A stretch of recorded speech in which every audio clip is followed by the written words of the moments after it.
Well, to be too, Capital G here. Got a really sick duel for you guys to check out. This is actually one of those duels that reminds you of the power of some of these old cards and why they are still limited to one in the TCG. I'm not talking about Aether in this video or even something like one for one. I'm actually talking about Reasoning. This card is still ridiculous if you activate it in the right deck. Infernoids were pretty much the reason that this card did get limited to one. Well, originally it was Diamond Dude Turbo, but then after that deck kind of, cycled out, Infernoids just became a menace with this card at 3. You guys remember, I believe it was Eric Christensen who played Infernoids at a YCS, and he not only did he win it, but he didn't lose a single duel. Like, the dude went undefeated with Reasoning at 3, and this card can put in some serious work, and you guys are going to see some crazy plays that I personally have never seen in Infernoids, which is why you're watching this duel. So let's go ahead and roll it. Infernoids at the top, Monarchs at the bottom. So I believe he's going to start off with Edea. Yep, Edea, and then gets Eidos, gives him the extra summon, and then he's going to go for Aether. Now, this was somewhat questionable, and the reason I say that is because, okay, he's activating Return, that's fine. He gets, Erebus on field, that's fine too, but he didn't drop Pantheism in the graveyard, and the reason you generally drop Pantheism in the grave off of Erebus or Aether is because you can activate Pantheism, and you can get a free card, and then if you're like, your Edea goes to the graveyard, which he can summon back next turn, then you can get your Pantheism back. So I feel like that was a missed opportunity, or at least he could have sent the Prime to the grave, but he didn't send either one, which is just weird. Anyways, he's going to set Prime and then pass turn. His opponent is probably going to activate Reasoning. Nope, he's going to start with Raiden. Then he goes for Reasoning, and I believe he called level 4, which, I mean, maybe he thought he was playing Light Sworn. He got a Lost Wind. He got a Breakthrough Skill.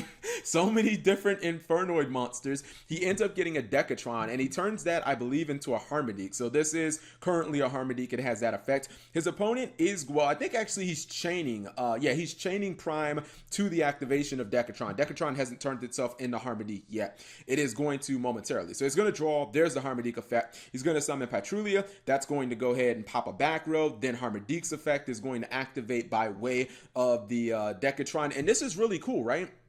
Not only did he Synchro Summon for Hot Red Dragon Archfiend, or excuse me, Scarlet Red Dragon Archfiend, but then he actually used the 1-for-1. He summoned the Glow Up Bulb from his hand, which you never see anybody do that, and he gets a copy of Scarlet Red Dragon Archfiend, my favorite Synchro in the game. Now he's going to go Glow Up Bulb back, and he is not done with them Archfiends, man. He's going to summon Hot Red Dragon Archfiend Bane, and then he's going to go ahead, he's going to tribute his Raiden, and then he's going to get his Abyss right back. And this is really amazing, right? I've never seen anyone do this. So what Bane does is when you do battle damage, you can actually get a tuner from your deck and from your graveyard as long as they're the same level. I think it has to be the same monster. So he gets 2 copies of Raiden, and then he's going to attack with Hot Red Dragon Archfiend Abyss, and he gets another tuner, and this is amazing, right?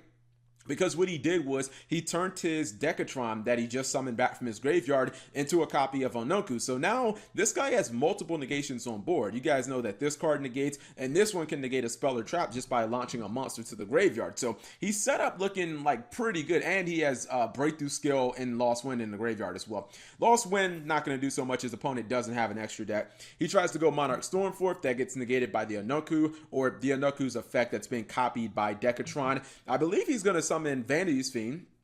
Okay, fair enough. He's going to go Return, and I believe he's going to try to activate Stormforth again, but that's going to get negated again. And then this is the sick part, right? He goes for a Desperation Karan's play because he's like, Cap, if I don't get these fucking dragons off the board, I'm obviously going to lose the duel. 3,500, 3,200. So he's trying to pop the dragons, and this is the part you guys did not see. Looks like he's chaining Prime to the activation, which you didn't see. He actually ended up milling a Return of the Dragon Lord Sue. Yes, this is Infernoids with freaking Return of the Dragon Lord. So both dragons are protected, and that's pretty much a wrap. He has no chance of winning now.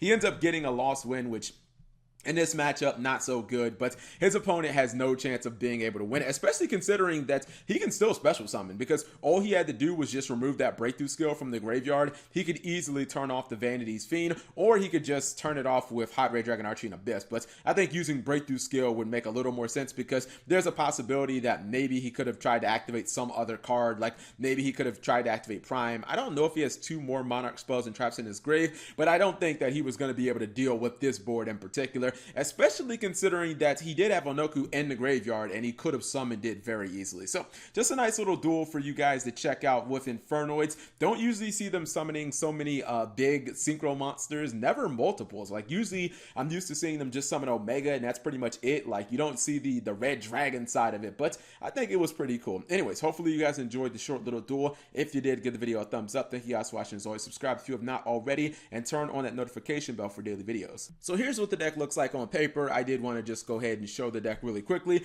I'm not going to explain much about this because it is actually a pretty standard version of Infernoids. He just actually runs a lot of the red dragon cards. I do have to say this, I love his trap lineup. I mean, I don't see any reason why Infernoids only have to run Void Feast exclusively as their only trap. I understand the Solemn cards might not work all that well in the deck. I mean, I guess you're just as likely to mill them as you are to draw them because you have Reasoning, you have Monster Gate, you got Charge of the Light Brigade and all that good stuff. But I don't see any reason why cards like Breakthrough Skill and Lost Wind can't work in the deck. I mean, these are cards that effectively work from the graveyard, either directly from the graveyard you can activate them, or they allow you to reset them on the field and be used for later turns. So I think that idea is actually pretty solid.